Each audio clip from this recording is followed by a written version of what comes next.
시편 27편 1절 봉독에 올립니다.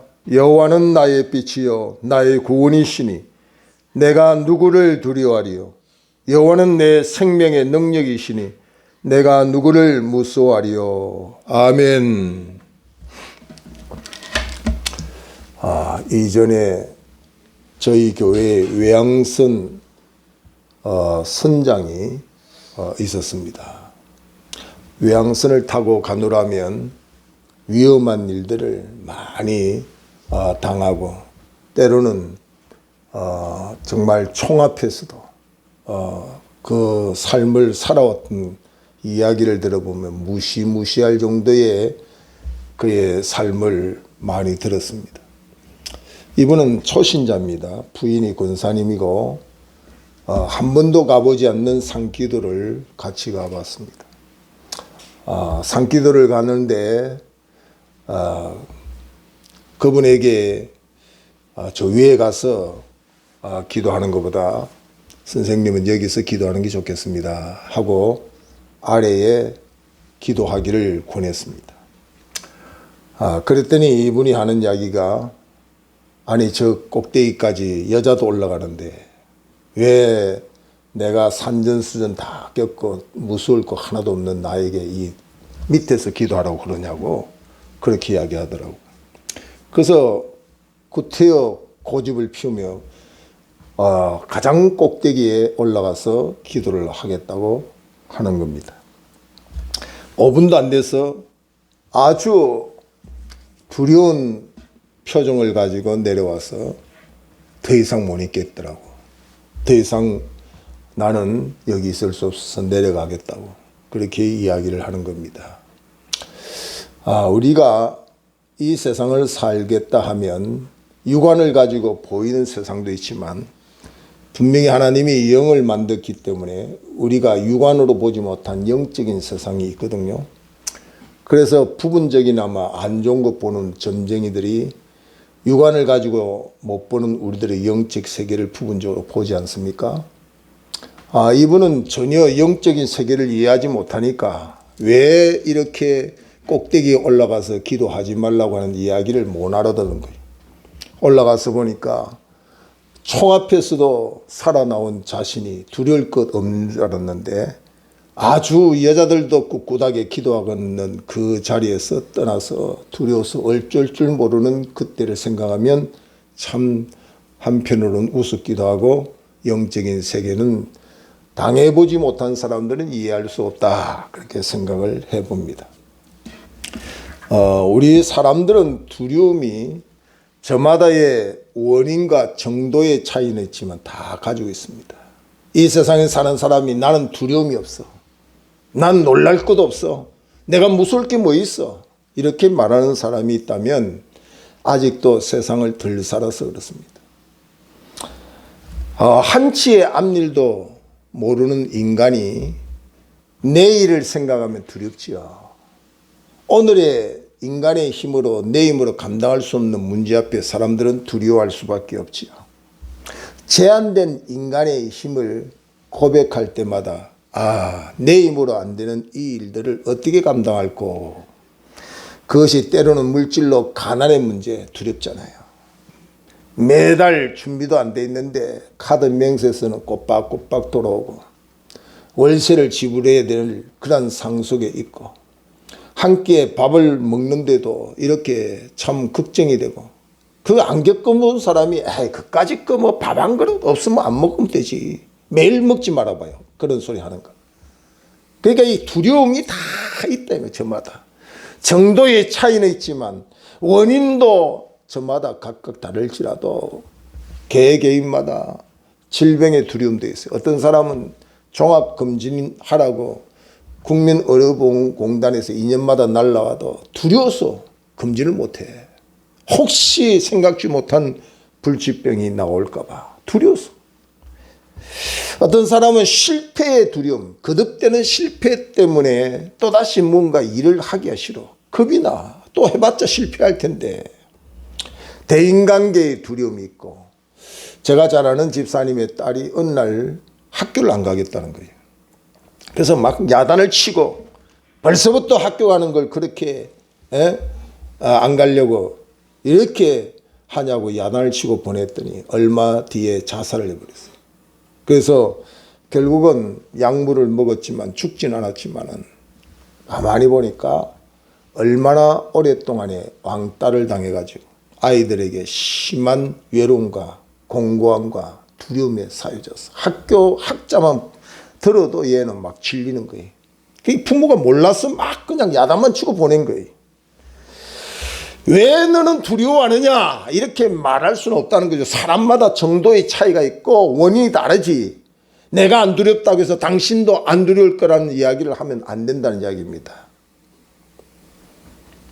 몇십 년 부부 생활을 하고 있는 아내가 가장 두려운 말이 뭔가 그랬더니 우리 남편은 다시 태어나도 나와 함께 결혼하겠다는 이야기 들을 때마다 두렵다 그렇게 이야기했어요. 반응이 내일 가서 들으려면 큰일 났네. 여러분 두려움이라는 게 그와 같아요. 인도의 설화 중에 보면 고양이가 무서운 쥐가 마법사에게 이런 소원을 빕니다. 고양이가 무서워서 견딜 수 없는데 고양이가 안 무서운 개를 보니까 부럽거든요. 그러니까 나를 개로 만들어 주십시오. 개가 되어봤더니 호랑이가 나타나니까 또 두려워. 호랑이가 되면 아무것도 두려울 게 없을 줄 알고 호랑이 돼봤는데 사냥꾼이 막 총을 막 쏘는데 두려워요. 여러분 몸집을 바꾼다고 해서 중심, 그 마음, 그 심령을 안 바꾸고는 두려움은 여전해요. 예? 여러분 세상에 오늘날 이 시대만큼 최고의 학력을 가지고 있는 때가 없잖아요. 최고의 학력입니다. 지금 고학력 시대입니다. 스펙과 과학과 부의 시대에 살고 있습니다. 이런 풍요를 가지고 우리는 예전보다 두렵지 않을 것이다 착각하지만요. 지금 오늘 사는 우리들이 과거 그 어느 때 사람들보다 더 두려움이 많아요. 현상을 바꾸고 우리의 몸집을 키우고 세상의 배경을 갖추면 두렵지 아니할 것처럼 생각하지만 그것은 근본적인 해결책이 아닙니다. 우리 사회에 최상위 1%를 조사했는데 그 사람들이 가장 최하위의 삶을 사는 사람보다도 더 두려움을 많이 가지고 있어요. 우리가 잘 알고 있는 고위직에 있을수록 두려움은 더 많다 이 말이죠. 우리가 볼 때는 저 사람 권력이 많으니까 두려울 게 없을 거야. 돈이 많으니까 두려울 게 없을 거야. 그건 우리 생각이다. 그래서 고위층일수록 미신을 안 믿는 것 같지만 단골 점쟁이, 자기만의 특별 점쟁이를 두고 산다는 거. 그 참 이해 안 되죠. 여러분 점쟁이 찾아가지 않을 정도 같으면 여러분은 그 사람보다 더 담대하고 사는 거예요. 예? 그렇게 몸집이 커 보이고 모든 것을 갖추고 있는 것 같은데 그 사람들이 두려워서 견딜 수 없어서 수면제를 먹고 두려워서 견딜 수 없어서 갖가지 방법을 동원해서 두려움을 해소해 보려고 애를 쓰고 있다 이 말이죠. 여러분 이 두려움은 삶의 질을 떨어뜨립니다. 그리고 사람을 비굴하게 합니다. 비겁하게 합니다. 때로는 믿음까지도 포기하고 떠나가게 하는 것이 두려움입니다. 그래서 우리 믿음의 사람은 절대적으로 이 두려움의 근본을 얘기하지 않고서는 믿음 생활을 잘할 수가 없습니다. 여러분 모든 이들이 다 떠날지라도 영생이 있고 생명이 여기 있는데 내가 어떻게 주를 떠납니까? 혼장담했던 베드로가 왜 주님을 부인했을까요?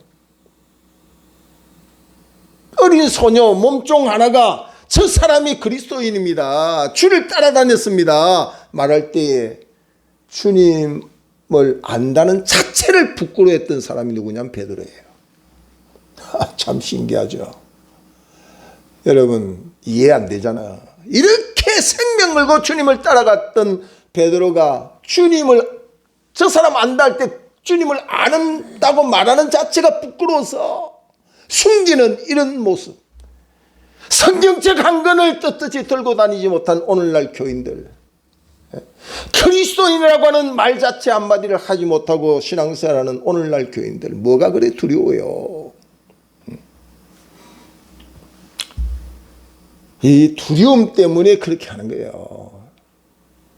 예수를 신하고 믿고 따른다고 하는 그 자체가 죽음과 연결되고 생명과 연결되고 내 손해 계산을 따질 때 이익이 없는 그런 상태를 만든다고 하는 두려움이 올 때 이런 비굴해지는 행동도 한다는 거죠.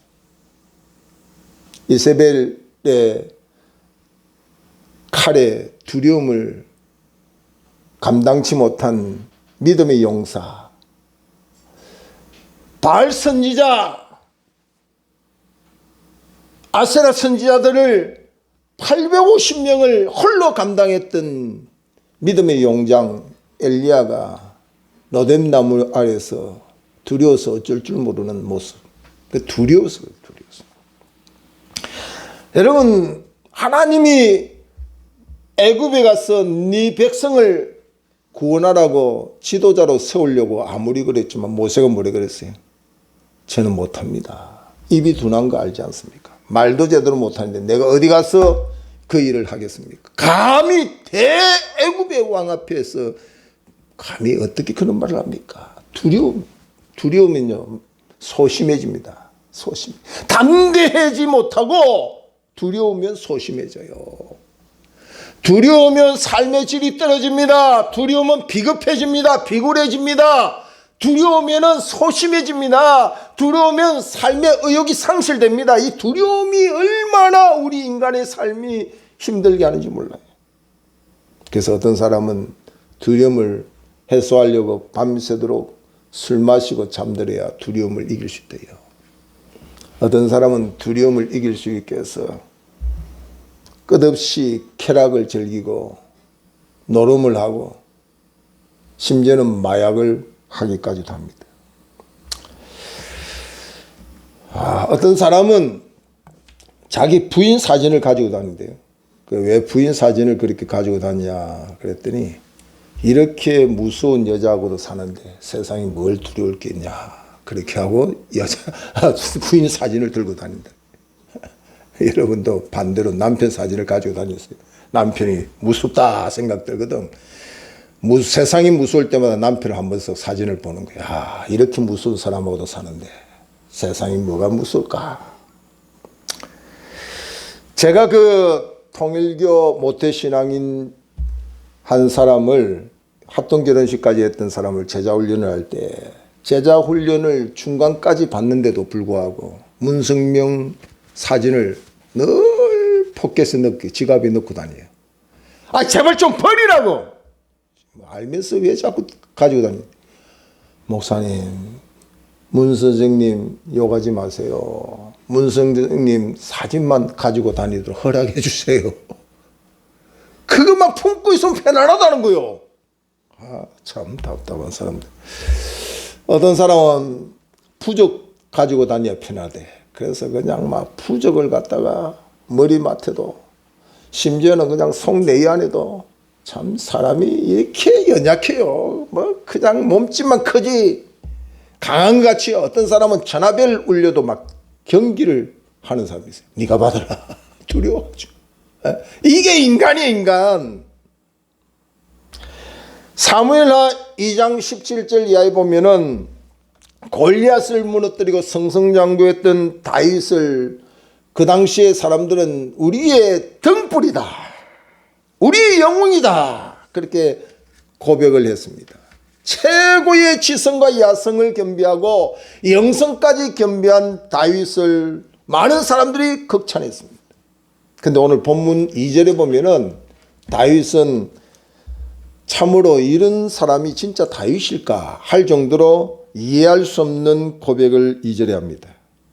악인들이 내 살을 먹으려고 내게로 왔으나 하는 이 악인들이 내 살을 먹으려고 내게로 왔다. 이 고백을 합니다. 다윗의 삶의 그의 현실의 고백은 악인들, 쉽게 말해서 자기를 삼키려고 하는 원수들이 너무 많다. 그들의 공격 속에 나는 살고 있다. 심지어는 그들이 내 살을 먹으려고 온다.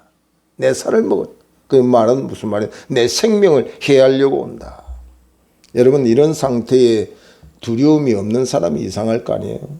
원수들이 너무 동서남북을 바라보면 다 나를 잡아먹으려는 원수들만 이렇게 존재하고 있는 그런 삶을 목격할 때 두려움이 없을 수 있겠어요? 이때 다윗의 두려움을 이길 수 있는 것은 그의 용맹스러운 세상의 용기도 아니고 가지고 누리고 있는 권력도 아니고 가까이에 있는 부하들도 그의 두려움을 해소할 길이 없어서 그가 1절로 이런 고백을 합니다. 여호와는 나의 빛이요, 여호와는 나의 빛이요 하는 거죠. 그러니까 나는 여호와가 나의 빛이라는 사실을 알고 보니까 내가 두려울 게 없더라. 여호와는 나의 빛이라고 생각하니까 내가 무서울 게 없더라. 이것이 다윗의 고백입니다. 여러분, 우리의 두려움은 바로 흑암 속에, 어둠 속에서 나타나는 현상이라고 볼 수 있습니다. 그 어둠이 우리의 가난으로 올 수도 있고 질병으로 올 수 있고 인간으로 올 수도 있어요. 환경으로 올 수 있습니다. 그 어둠을 이길 수 있는 것은 유일한 빛이거든요. 근데 그 참된 빛이 믿음 가운데 확 이렇게 각인될 수 있는데 하나님이 나의 빛이다 하는 이 사실에 대한 믿음이 분명히 있을 때 우리에게 밀려오는 갖가지의 원수들의 세력이 아무리 내 생명을 해하려고 공격하지만 빛 대신 주님을 확신하는 그 시간에 두려움을 이길 수 있었다는 사실을 고백하는 거지. 요한일서 1장 5절에 보면 하나님은 빛이시라 그에게는 어둠이 조금도 없으시니이다. 어둠이 조금 있는 것도 아니에요. 하나님은 빛인데 그에게는 어둠이 조금도 없다. 그 빛을 받아들이며 이제 내가 주인 되어 사는 게 아니라 빛 대신 주님이 나의 주인으로 사는 내 인생의 두려움을 이길 수가 있다는 거죠. 배운 지식으로 이기겠다고요? 천만에 안 됩니다. 우리가 이런 생각을 합니다. 남들보다 조금 더 가진 지식이나 재물, 세상의 배경 가지고 그것이 때로는 잠깐 나의 빛이라고 생각할 때가 있어요. 이야, 나는 돈이 많으니까 이게 내 모든 두려움을 이기는 빛이구나 이렇게 착각할 수 있어요. 지금도 참빛인 하나님을 제대로 모시지 못한 많은 사람들은 이 세상의 권력이 자기의 빛인 줄 알아요. 자기를 가까이서 막 그냥 따라주는 그런 많은 사람들이 빛인 줄 착각해요. 에레미야 9장 23절 이하에 보면 지혜를 빛으로 생각하고 가진 부를 빛으로 생각하고 지식을 빛으로 생각하는 너희들의 인생아 그것을 자랑하지 말라. 요한일서 2장 15절 이하에 보면 이 모든 것은 다 지나가는 것이다. 한시적이고 제한적이에요. 제한적. 그 제한적인 것을 지나지 아니한 동안에는 그것이 빛이 될 수 있는 것 같지만 실질적으로 그 한계를 벗어나면 그것은 아무 힘이 없는 그런 상태로 우리에게 보여주고 있다는 거죠. 자, 이렇게 원수가 많고 자기 생명을 해하려고 하는 세력이 많음에도 불구하고 3절에 이런 고백을 하는 것을 보게 됩니다. 군대가 나를 대적하여 진칠지라도 내 마음이 두렵지 아니하며 전쟁이 일어나 나를 치려할지라도 나는 여전히 태연하리로다. 참, 이 사람이 우리가 알고 있는 다윗 아니겠어요? 나를 공격하는 원수들이 많아서 내가 두렵습니다. 내 살을 먹으려고 악한 세력들이 나를 이렇게 공격합니다. 쩔쩔매는 다윗이 이런 상태 속에서도 여전히 내 마음이 태연합니다. 두려울 것 없습니다는 이 모습이 극과 극의 상반적인 모습을 우리는 발견하는데 그것이 사실 저와 여러분입니다. 우리도 어떨 때 보면은 저렇게 소극적이고 저렇게 부정적이고 저렇게 시시때때로 사람이 마음이 바뀌고 두려워서 어쩔 줄 모르는 그런 인생의 모습이 있다가는 어떨 때는 강하고 담대한 모습을 가질 수도 있다는 거죠. 근데 이 사실에 대한 두려움을 극복하는 유일한 그 길을 4절에 다윗은 이런 고백을 합니다. 내가 여호와께 바라는 한 가지 일 그것을 구하리니 곧 내가 내 평생에 여호와의 집에 살면서 한 가지 바라는 일이 있는데 원수가 밀려오고 공격하고 두려움의 현장에서 한 가지 일 그가 사모하는 것이 있는데 여호와의 집에 살면서 여호와의 아름다움을 바라보며 그의 성전에서 사모하는 것이라. 여호와의 집, 여호와의 집, 성전, 그것은 쉽게 풀면 하나님의 품을 말합니다. 하나님의 품, 그의 보호 아래 있는 우리의 삶을 말합니다.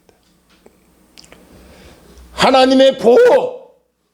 여러분, 비가 억수같이 오지만 넓은 우산을 쓰면 비를 피해가듯 인생의 파도가 밀려오고 폭우가 쏟아진다 할지라도 큰 우산 되어 우리를 지키는 하나님에 대한 신뢰, 그분의 믿음, 그분이 나의 빛이라는 사실을 인정할 때 두려움을 이길 수 있는 거예요. 똑같은 상황입니다. 죽을 병에 걸려있고 가난은 그대로 있고 원수들은 공격이 계속 있을지라도 우리의 중심이 몸집과 달리 우리의 중심이 빛 대신 주님이 나의 주인으로 모시고 살 때 우리의 삶은 두려움을 이길 수가 있다는 거죠. 그러므로 빛 대신 주님이 저와 여러분의 주인이 되기를 주의 이름으로 축원합니다. 그래서 우리가 비로소 성전에 거하고 주님의 품에 안길 때, 야, 여기가 진짜 나의 평안, 여기가 나의 두려움을 극복하는 자리구나 하는 고백을 하게 돼 있다는 거죠. 시편 55편 22절에 내 짐을 여호와께 맡겨버리라. 너를 붙드시고 의인의 요동함을 영원히 허락하지 아니하시리로다. 우리가 흔들리지 아니하고 요동하지 않는 하나님의 손에 붙들려 사는 그 삶이 영원한 나의 빛이라고 하는 사실에 대한 믿음을 가질 때 그 어둠이 떠나간다는 거죠. 어둠이 떠나가요.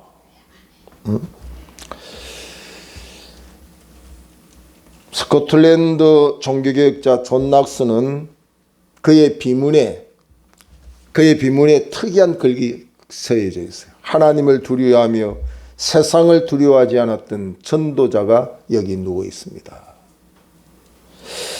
하나님을 두려워하고 세상을 두려워하지 않았던 전도자가 여기 누워 있습니다. 여러분의 이 다음에 비문은 어떤 걸로 새겨질지 한번 생각해 보세요. 하나님을 두려워하고, 이게 참 여러분 중요한 겁니다. 하나님을 두려워하고 세상을 두려워하지 않는 거. 여러분, 세상을 두려워하면 하나님이 안 두려워요. 참 신기합니다. 이게 참 신기해요. 근데 하나님을 두려워하는 신앙을 가지면 세상이 안 두려워요. 그렇기 때문에 순교도 하는 거예요. 마태복음 10장 28절에 몸은 죽여도 영혼을 능히 죽이지 못하는 자들을 두려워하지 말고 오직 몸과 영혼을 능히 지옥에 멸하실 수 있는 이를 두려워하라. 우리 신앙인은 하나님을 두려워할 줄 아는 신앙이 돼야 돼요.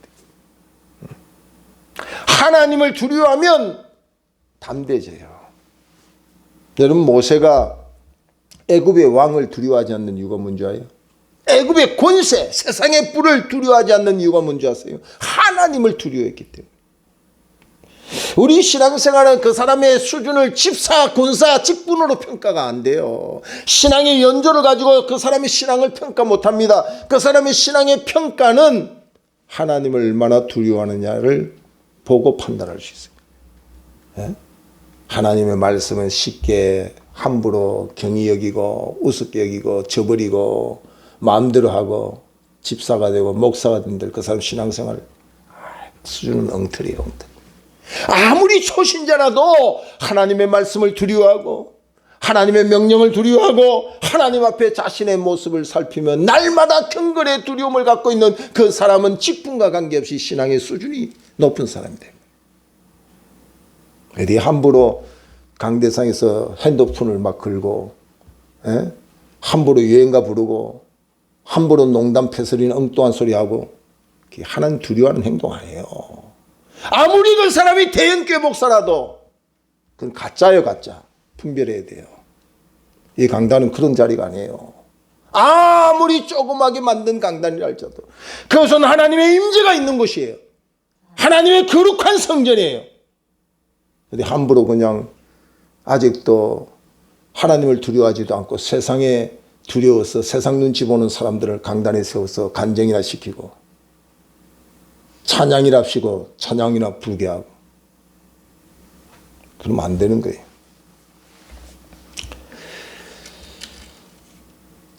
저희 아들 친구 어머니가 암에 걸렸어요. 평소에 우리 아이에게 잘해 주었기 때문에 저도 목사로서 할 게 별로 없더라고요. 그래서 성구 하나를 제가 보내주었습니다. 에레미야 32장 27절.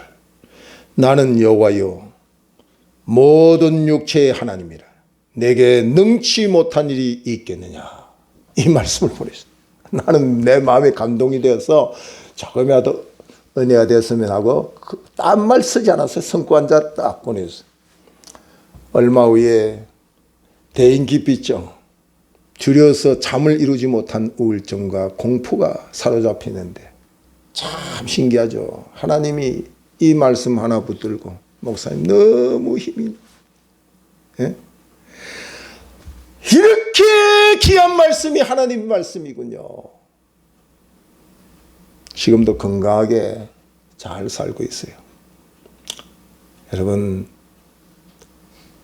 수백 번 읽은 성경이라도 지식으로 공부한 성경은 아무 의미가 없어요. 한 절이라도 나의 말씀으로 잘 박힌 모처럼 뺄 수 없을 정도에 딱 박혀서 그 말씀이 빛이 되어 생명으로 자리 잡으면 놀란 일들이 일어나게 되는 것을 기억하시고 여러분 말씀 묵상하시고 그 말씀 적용하시고 삶 속에 빛이 되어서 어둠을 물리치는 능력이 있기를 주의 이름으로 축원합니다.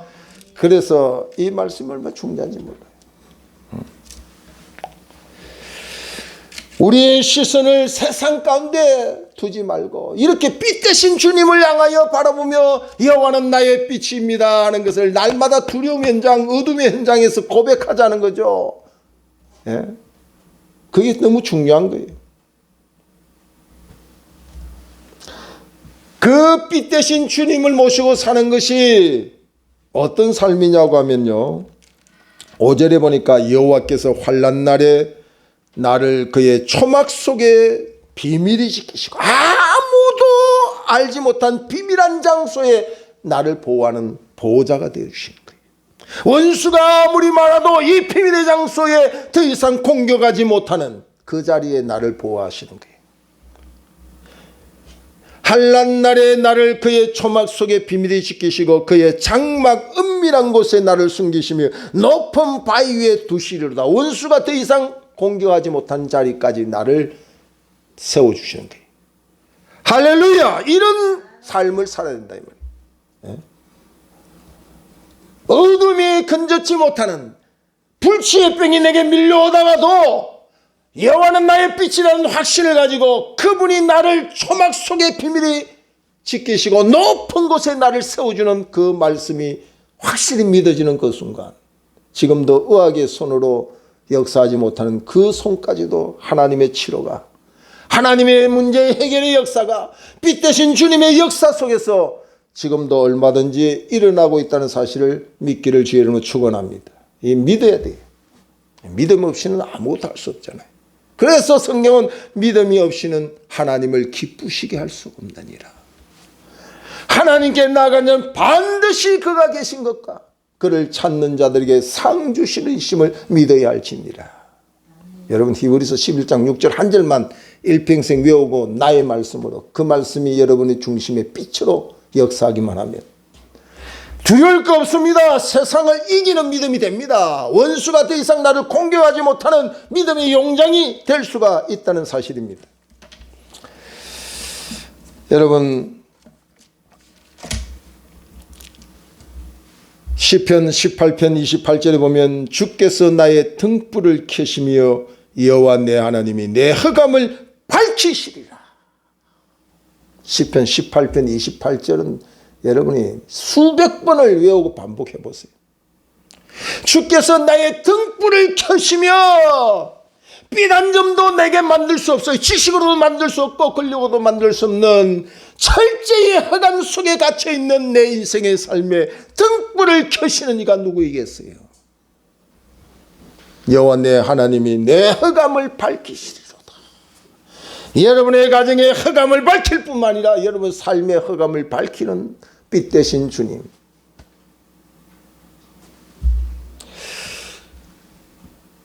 시편 62편 5절에 보니까 나의 영혼아 잠잠히 하나님을 말하라. 나의 소망이 그에게서 나오느니라. 시편 42편 5절에 내 영혼아 내가 어찌하여 낙심하며 어찌하여 내 속에 불안해하는가. 너는 하나님께 소망을 두라. 그가 나타나 도우심으로 말미암아 내가 여전히 찬송하리로다. 저와 여러분이 한 주간 여호와는 나의 빛입니다. 두려움 현장, 캄캄한 흑암 속에서 원수들의 공격만 보일 뿐 도우실 하나님이 보이지 않는 그때 이 말씀 꼭 기억하시고 적용하세요.